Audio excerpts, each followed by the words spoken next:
A-파트 교회의 믿음. 그러나 이 모든 일에 우리를 사랑하시는 이로 말미암아 우리가 넉넉히 이기느니라. 로마서 8장 37절 말씀. 5장 누가 우리에게 복음을 전해주었나.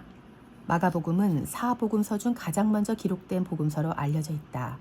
현존하는 가장 오래된 신학성서 사본은 서기 4세기에 쓰여진 것으로 추정되는 시내산 사본과 바티칸 사본인데, 이들 필사본에 따르면 마가복음은 예수님의 부활 소식을 듣고 두려워 아무 말도 하지 못하는 여인들에 대한 이야기 16장 8절로 끝난다.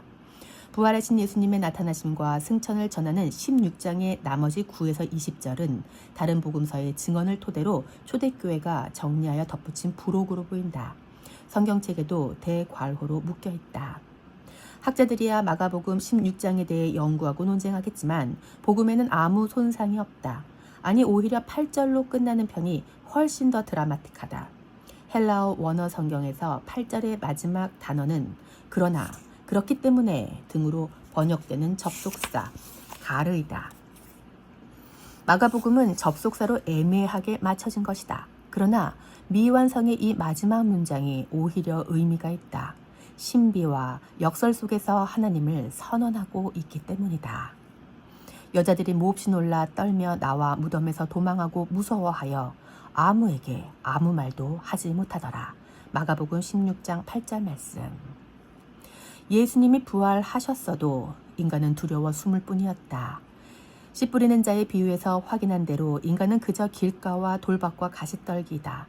그러나 척박한 땅에 당신의 생명의 씨를 뿌려 옥토를 만들어내신 하나님은 그런 인간의 입으로 복음을 전파하게 하셨다. 인간은 무능하지만 하나님은 전능하시기에 역사를 이미 이루셨고 지금도 이루고 계시며 마침내 완성하실 것이다. 지금부터 당신을 친히 선언하시는 하나님의 능력의 이야기를 들어보자. 숨죽인 여자들. 예수님의 십자가 아래에서 이야기를 시작해보자. 예수님은 큰 소리를 지르고 숨지셨고 성소 휘장은 위로부터 아래까지 찢어졌으며 예수님을 적대시하던 로마 백부장은 예수님이 진실로 하나님의 아들이라고 고백했다. 그런데 이 자리에는 다른 사람들도 있었다. 바로 멀리서 바라보던 여자들이다. 멀리서 바라보는 여자들도 있었는데 그 중에 막달라 마리아와 또 작은 야고보와 요새의 어머니 마리아와 또 살로메가 있었으니 이들은 예수께서 갈릴리에 계실 때에 따르며 섬기던 자들이요, 또 이외에 예수와 함께 예루살렘에 올라온 여자들도 많이 있었더라. 마가복음 15장 40에서 41절 말씀. 많은 여자들이 십자가와 멀리 떨어진 곳에 서서 그저 구경하듯 바라보고 있었다. 멀리서 바라보는 이라고 번역된 헬라어 원어 아포마크로덴 데오로사이는 멀리 떨어져서 구경하다, 쳐다보다 라는 뜻이다. 이 여자들은 갈릴리에서부터 예수님을 따르며 섬기던 자들이었다. 평범한 여인들이 아니라 예수님께 선택을 받아 가까이에서 그분을 수행하며 예루살렘까지도 동행할 수 있었던 여자 제자들이었던 것이다.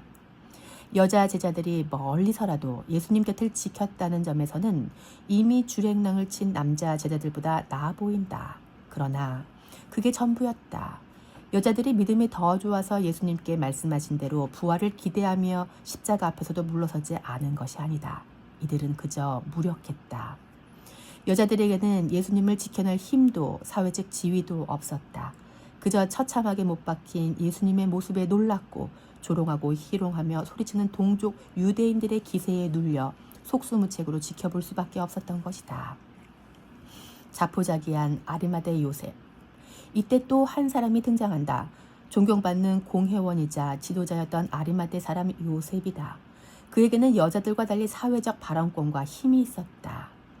이날은 준비일 곧 안식일 전날이므로 저물었을 때에 아리마대 사람 요셉이 와서 당돌이 빌라도에게 들어가 예수의 시체를 달라 하니 이 사람은 존경받는 공회원이요 하나님의 나라를 기다리는 자라. 마가복음 15장 42에서 43절 말씀. 성경의 기록에 따르면 아리마대 요셉은 부자였고 예수님의 제자였으며 마태복음 27장 57절 말씀. 존경받는 공회원이자 하나님의 나라를 기다리는 자였고 마가복음 15장 43절 말씀 선하고 의로운 사람이었다. 누가복음 23장 50절 말씀 그는 예수님을 처형하려는 공회의 결의와 행사에 반대했었다. 누가복음 23장 51절 말씀 그러나 유대인들이 두려워 예수님의 제자라는 사실을 드러내지는 못했었는데 요한복음 19장 38절 말씀 예수님께서 운명하시자 빌라도에게 당돌이 들어가 예수님의 시신을 넘겨달라고 요청했던 것이다.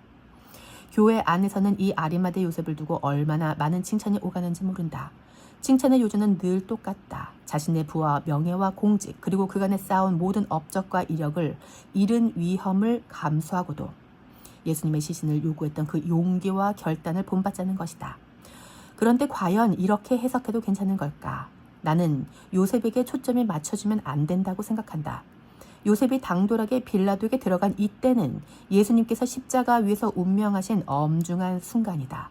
온 인류의 죄를 짊어지신 예수님의 십자가 죽음이 막 완료된 이 순간에 돌연 십자가의 예수님으로부터 시선을 돌려 아리마대 요셉을 바라보며 그의 결단을 칭송하는 건 절대 해선 안 되는 행위다. 주인공은 언제나 성삼위 하나님 한 분이셔야 한다. 어느 자리건 어떤 상황이건 오직 하나님만이 영광과 주목을 받으셔야 마땅하지만 특히 이 순간, 이 상황은 더더욱 그렇다. 마가복음은 처음부터 끝까지 인간의 무능함과 하나님의 전능하심을 대조하며 인간의 연약함을 낱낱이 폭로하는 책이다. 그런데 그런 책이 하필이면 예수님의 십자가 앞에서 갑자기 아리마대 요셉처럼 용감해지라는 교훈을 전한다는 건 어불성설이다.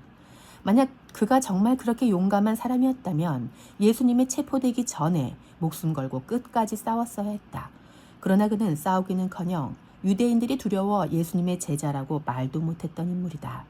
아리마대 요셉은 우리가 본받거나 칭찬할 만한 인물이 아니다. 부디 마가복음을 읽으며 요셉의 용기를 배우려 하거나 그의 기백을 높이 사지 않으시기를 바란다. 아리마대 요셉을 이해하기 위해 그가 왜 예수님의 제자가 되었으며 그분께 무엇을 바라고 있었는지 추측해보자. 나는 예수님의 말씀에서 단서를 찾았다. 요한이 잡힌 후 예수께서 갈릴리에 오셔서 하나님의 복음을 전파하여 이르시되 때가 찼고 하나님의 나라가 가까이 왔으니 회개하고 복음을 믿으라 하시더라. 마가복음 1장 14에서 15절 말씀. 하나님의 나라가 가까이 왔다.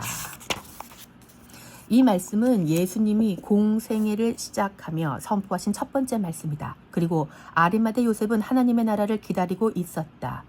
예수님의 말씀을 들은 요셉의 귀가 솔깃하지 않았을까? 예수님의 말씀이 사실이라면 오랜 세월 기다려왔던 하나님의 약속이 자기 세대에 성취될지도 모른다. 유대인에게 하나님의 나라란 관연적 이상향이나 죽은 뒤에 가는 내세적 천당이 아니다. 그들에게 하나님의 나라는 다윗의 왕조, 하나님께서 친히 통치하시는 이 땅 위의 이스라엘이다.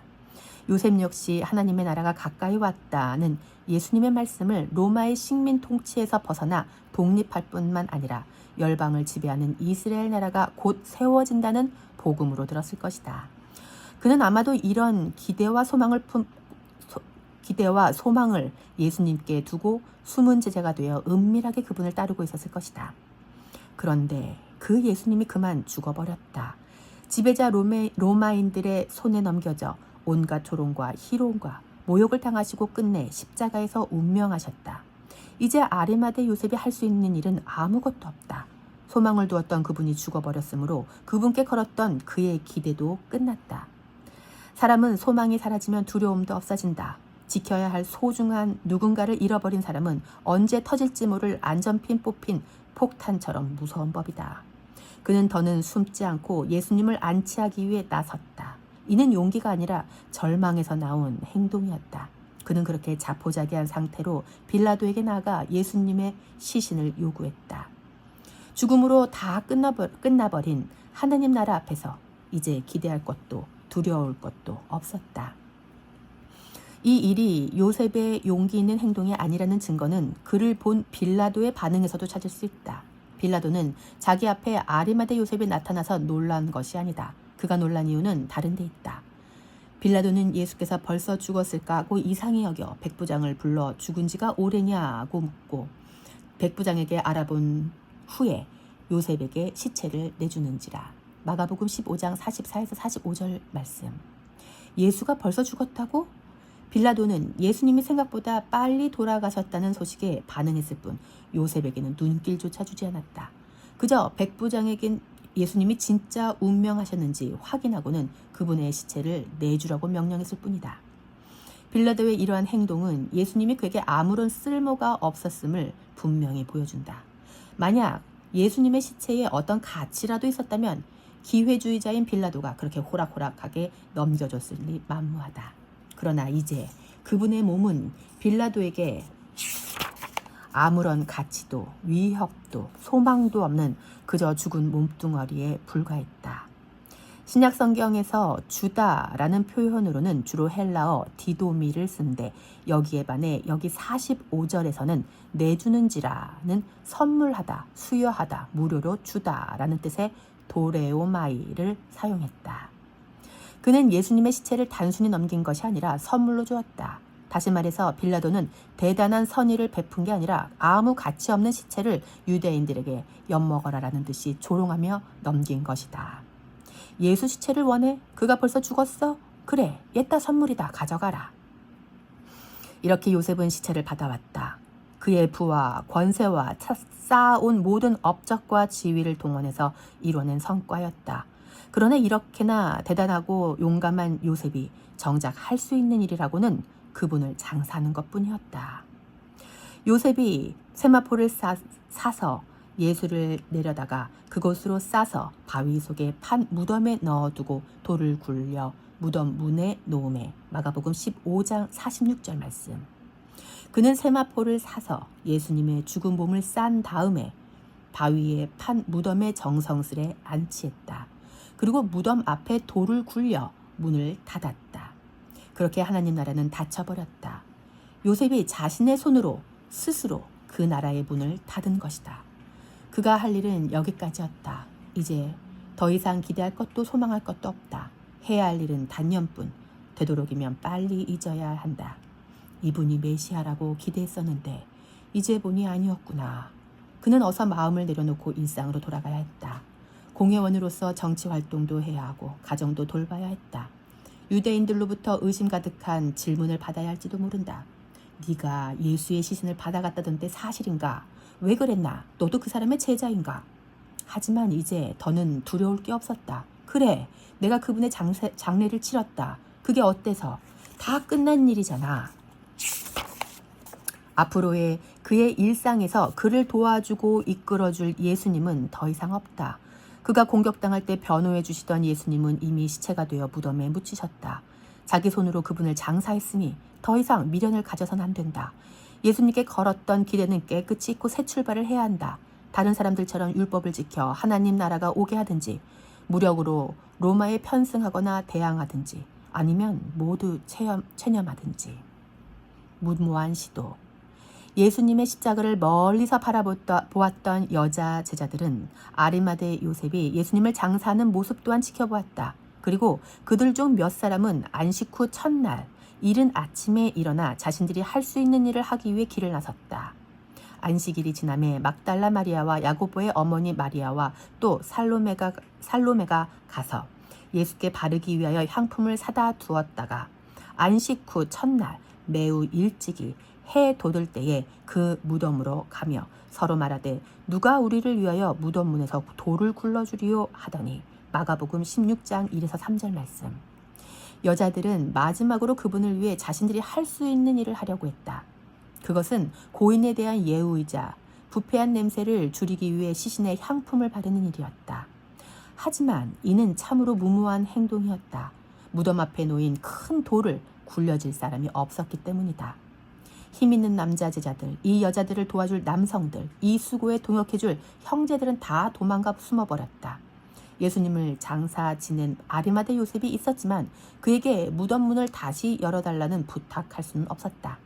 당시 유대 사회에서 여성이 가족 외의 남성에게 말을 거는 것 자체가 금기인데다 예수님의 장례를 치르는 그의 절망한 눈동자를 목격한 자로서 차마 입을 뗄 수도 없었을 것이고 요셉이 이미 니고데모가 가져온 30kg이 넘는 엄청난 양의 향품을 넣어 예수님의 시체를 안장했기 때문에 요한복음 19장 39에서 40절 말씀. 그녀들이 준비한 향품은 애당초에 덧바를 필요가 없었던 것이다. 결국 이 여자들을 도와줄 힘 있는 남자는 아무도 없었다. 여자들은 철저히 혼자가 됐다. 자기들끼리 서로 돕는다 해도 돌을 옮기기는 힘이 턱없이 부족했다. 이것이 예수님이 죽음당한 현실이었다. 산 개가 죽은 사자보다 나은 법이다. 전도서 9장 4절 말씀. 죽은 사자는 더 이상 힘이 없다. 예수님의 영향력은 사라졌다. 제자들도 아리마대 요셉도 누구도 이 여자들을 도와주지 않았다. 그러니 이제부터 이 여자들을 새벽부터 향품을 들고 무덤으로 달려간 부지런하고 사랑이 넘치는 사람들이라고 지켜 세우지 말자. 서로에게 그들처럼 예수님을 사랑하라고 권하지도 말자. 그들의 행동은 믿음이 아니라 무모함이었다. 아무리 인간의 열심과 정성이 갸륵해도 이러한 무모한 시도는 오히려 뒷생각도 없이 일을 저질러 주변 사람들의 부담만 가중시킨다. 누가 우리를 위해 무덤에서 돌을 굴려주리요? 라는 여인들의 탄식은 사도 바울의 탄식을 떠올리게 한다. 오호라, 나는 곤고한 사람이로다. 이 사망의 몸에서 누가 나를 건져내랴. 로마서 7장 24절 말씀. 사망과 죽음 앞에서 인간은 아무것도 할 수 없다. 인간은 이렇게 무력하다. 아무리 좋은 무덤에 시체를 장사해도 그게 끝이다. 아무리 내 돈 들여 향품을 사와도 바를 방법이 없다. 돌 하나 움직이지 못하고 죽음 앞에서 체념할 수밖에 없다. 무모한 시도를 하다가 절망할 수밖에 없는 존재. 그것이 바로 인간이다. 성경은 인간의 현실과 한계를 솔직하게 폭로한다. 우리는 먼저 하나님께서 폭로하신 우리의 한계를 겸손히 인정해야 한다. 그런데 절망한 여인들 앞에 느닷없이 충격적인 일이 일어났다. 심히 큰 돌, 내 힘으론 굴릴 수 없는 돌, 옮기는 걸 도와줄 사람도 없던 그 돌이 이미 옮겨져 있었던 것이다. 눈을 들어본즉 벌써 돌이 굴러져 있는데 그 돌이 심히 크더라. 무덤에 들어가서 흰 옷을 입은 한 청년이 우편에 앉은 것을 보고 놀라매 청년이 이르되 놀라지 말라. 너희가 십자가에 못 박히신 나사렛 예수를 찾는구나. 그가 살아나셨고 여기 계시지 아니하니라. 보라, 그를 두었던 곳이니라. 가서 그의 제자들과 베드로에게 이르기를 예수께서 너희보다 먼저 갈릴리로 가시나니 전에 너희에게 말씀하신 대로 너희가 거기서 배우리라 하라 하는지라. 마가복음 16장 4에서 7절 말씀. 이 돌을 굴리신 분은 하나님이시다. 이것이 바로 은혜다. 여자들은 무덤에 들어가 십자가에 못 박힌 예수님의 시체를 찾았지만 무덤 안에 있던 흰옷 입은 청년은 여자들에게 살아나신 예수님을 전했다. 십자가에 못 박혀 죽으셨던 예수님은 더 이상 무덤에 계시지 않았다. 예수님의 부활은 인간들의 체념과 무모한 열심 그리고 정성을 단번에 무색하게 만든다. 예수님이 살아나셨으니 이제 여자들은 더 이상 향유를 바를 필요가 없으며 자신들을 도와줄 돌을 굴려줄 남자들을 찾을 필요가 없다. 이 여자들은 이제 단순한 구경꾼이 아니라 예배자로 새롭게 거듭나야 한다. 그런데 과연 이 사람들이 예배하며 경배했을까? 현실은 그렇게 드라마틱하게 바뀌지 않는다. 성경은 여자들의 반응을 매우 사실적으로 기록하고 있다. 여자들이 몹시 놀라 떨며 나와 무덤에서 도망하고 무서워하여 아무에게 아무 말도 하지 못하더라. 마가복음 16장 8절 말씀. 여자들은 기뻐하나 감격하기커녕 두려워서 도망쳤다. 남자 제자들이 다 주랭랑 쳐버린 십자가 앞에서도 자리를 지켰던 그 용감한 여인들이 부활의 직면에서는 다 뿔뿔이 흩어져 버린 것이다. 더 충격적인 건 도망친 것만이 아니라 아무에게 아무 말도 하지 못했다는 사실이다. 흰옷 입은 청년이 분명히 제자들과 베드로에게 가서 예수님이 살아나셨고 갈릴리로 가신다고 전하라고 지시했음에도 이 여자들은 무서워서 입도 뻥끗 못했다. 마가복음은 그렇게 미완성인 채로 끝난다. 인간이 이뤄낸 뿌듯한 해피엔딩 같은 건 없다. 인간은 끝까지 체념하고 자포자기하고 구경하고 무모한 짓 하다가 결국 도망치고 침묵할 뿐이었다. 동료였던 제자들에게 부활의 소식을 전하는 것조차 할 수 없는 존재. 그것이 인간이다. 하나님의 일하심. 그런데도 부활의 소식이 온 세상에 전해졌으니 대체 어떻게 된 일인가? 누가 우리에게 복음을 전해주었나? 사람이 한 게 아니다. 전적으로 하나님이 하신 일이다. 하나님은 체념하지 않으시고 포기하지 않으셨고 방관하지도 침묵하지도 않으셨다. 하나님은 다르셨다. 마가복음은 지금 그걸 이야기하고 있다. 여자들이 다 도망치고 벌벌 떨며 침묵해도 하나님은 부활의 소식을 전하셨다. 그 소식이 오늘 우리에게까지 전해졌다. 최고의 마가복음 4본을 기준으로 여기서 마가복음을 마치는 것이 더욱 신비롭다. 결국 하나님이 하신다. 인간은 끝까지 실패하고 도망치고 침묵해도 하나님은 반드시 당신의 일을 이루신다. 이것이 성경의 이야기다. 토마스 머튼의 말처럼 성경은 변증하려 들지 않고 선언해버렸다. 인간의 눈에는 하나님의 나라가 미완성으로 남겨진 것 같아도 우리에게 주어진 말씀은 신비와 역설 속에 지금도 하나님을 드러낸다. 이제 우리는 성경이 무엇을 선언하는지 더 알게 되었다. 성경은 이렇게 말한다. 예수 그리스도의 성육신과 죽음과 부활은 전적으로 하나님께서 하신 일이다. 예수님의 죽음을 막아내지 못했던 인간들은 그분의 부활도 도울 수 없었다. 예수님의 부활에 인간의 도움은 전혀 필요하지 않았다. 아리마드의 요셉도, 향유를 든 여자들도, 제자들도, 예수님의 십자가에 휘말렸던 구레네 시몬과 로마 백부장도 그 누구도 그분의 부활을 돕지 못했다. 인간은 다 체념하고 절망하고 구경하고 무모한 시도를 하다가 도망쳤을 뿐이다. 그래도 하나님의 나라는 오고야 만다. 이것이 하나님의 사역이며 예수 그리스도의 믿음이 이루신 일이다. 또 성경은 이렇게 말한다. 인간의 실패는 이 세상 가운데 임재하시는 하나님을 막을 수 없다. 인간은 이 땅에 오신 하나님이신 예수 그리스도를 죽이기까지 실패했다. 그것이 역사 안에서 하나님을 대적하여 인간이 행한 일이다. 이보다 더한 실패는 있을 수 없다. 그러나 그 실패조차도 하나님 나라를 막을 수 없었다. 하나님께서 당신의 아들을 다시 살려내셨기 때문이다. 그분이 사망에 매이지 않고 죽은 자 가운데서 부활하셨기에 정작 사망은 인간을 위협하던 죽음 자체였다. 정작 사망한 것은 인간을 위협하던 죽음 자체였다. 하나님이 예수님을 무덤에서 일으키셨다. 하나님이 이렇게 하셨는데 감히 인간이 부활하신 예수님을 어찌 막을 수 있으랴.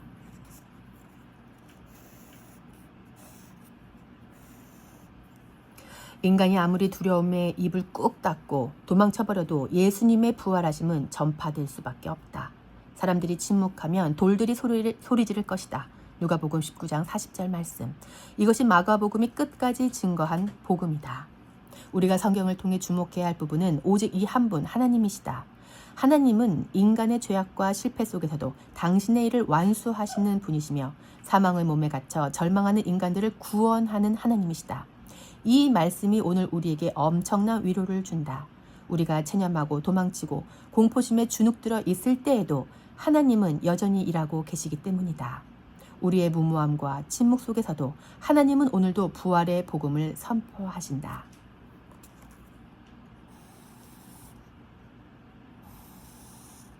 그러니 부디 이 하나님의 은혜 아래에서 위로를 받으시기 바란다.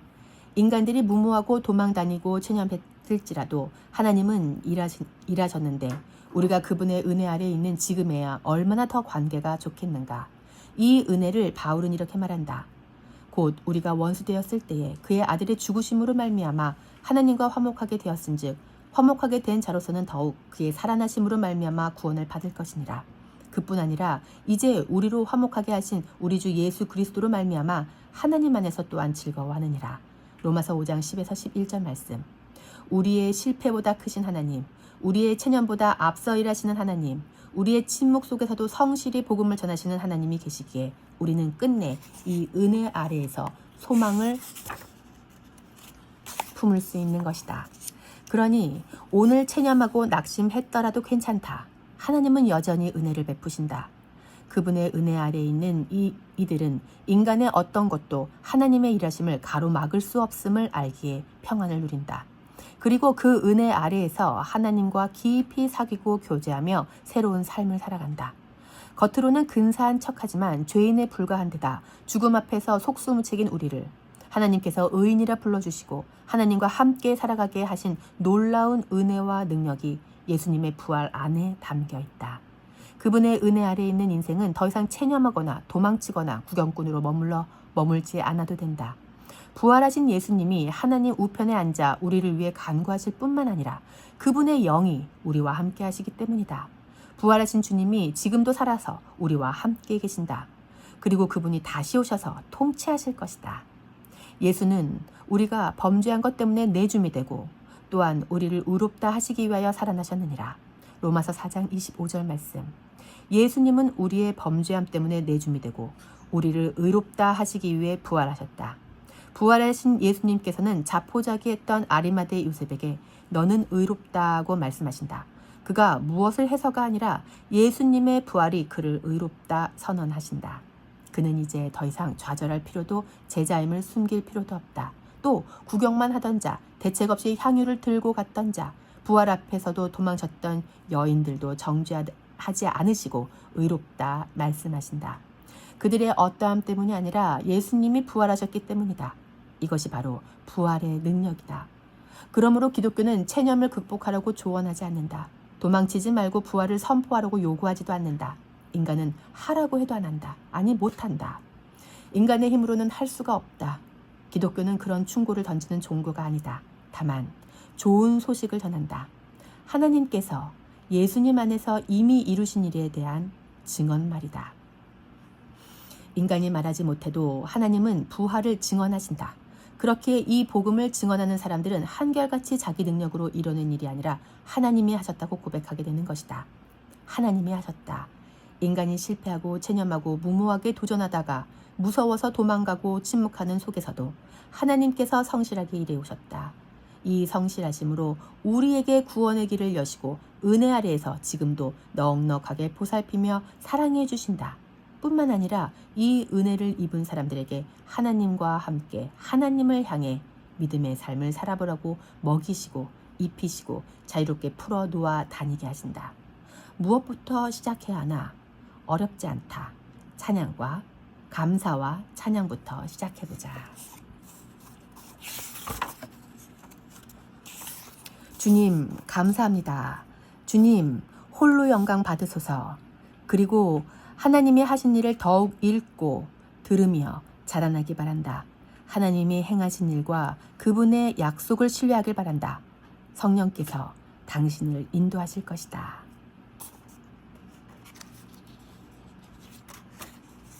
성경은 신비와 역설 속에서 미완성으로 남겨둔 이야기 안에서 하나님을 선언한다. 토마스 머튼은 이 신비를 이렇게 설명한다. 성서는 여타 윤리, 형 이상학적 지혜들을 그리스도교식으로 변주한 기록이 아닙니다. 인류가 의미 있는 존재로 살아갈 수 있도록 해주는 우주에 대한 독보적으로 행복한 가설도 아닙니다. 성서는 단순히 하나님을 설명하거나 그분의 본성, 존재, 특성, 내면을 알려주려는 책도 아닙니다. 성서는 우상의 거짓됨과 헛됨에 단호히 맞서며 그분의 실제를 확고하게 내세우는 데 비상한 관심을 기울이지만 하나님에 대한 형이상학적 명제를 변증하려 하지는 않습니다. 오히려 성서는 변증하기보다는 선언합니다. 그러면서도 하나님의 절대적인 존재를 확고히 선언하는 일을 신비 속에 역설 속에 미완성인 채로 남겨둔 듯 보이기도 합니다. 성경은 오늘도 그 이야기를 읽는 무능한 인간으로 하여금 하나님의 일에 휘말리게 한다.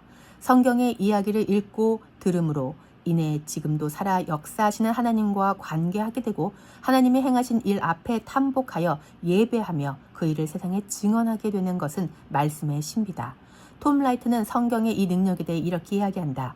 이렇게 신약 성경은 우리가 그것을 읽으면 우리를 빚고 우리에게 생명력을 불어넣으며 우리를 이끌어 예배하게 하고 선교하게 하는 책이 되게 설계됐다. 우리는 멀리 떨어져 있는 어떤 신을 예배하는 게 아니라 세계를 지으셨고 그 세계를 다시 만들어 가시는 하나님을 예배한다. 우리의 선교는 영혼들을 세상에서 구해내는 것이 아니라 구원을 베풀어 주시는 하나님의 사랑과 그분의 영광을 피조세계 곳곳에 빠짐없이 전하는 것이다. 신약 성경은 하나님이 예수 안에서 온 세상을 주관하고 구원하는 궁극의 주권을 어떻게 되찾으셨는지 그 이야기를 들려준다. 신약 성경은 이 이야기를 들려줌으로써 우리가 송축하고 감사하게 하고 이 일을 통해 우리가 마지못해 끌려온 구경꾼 노릇을 그만두고 스스로 나서서 하나님의 구원 목적에 참여하는 이가 되게 한다. 물론 이렇게 참여해도 우리는 늘 하나님의 영에 의지한다.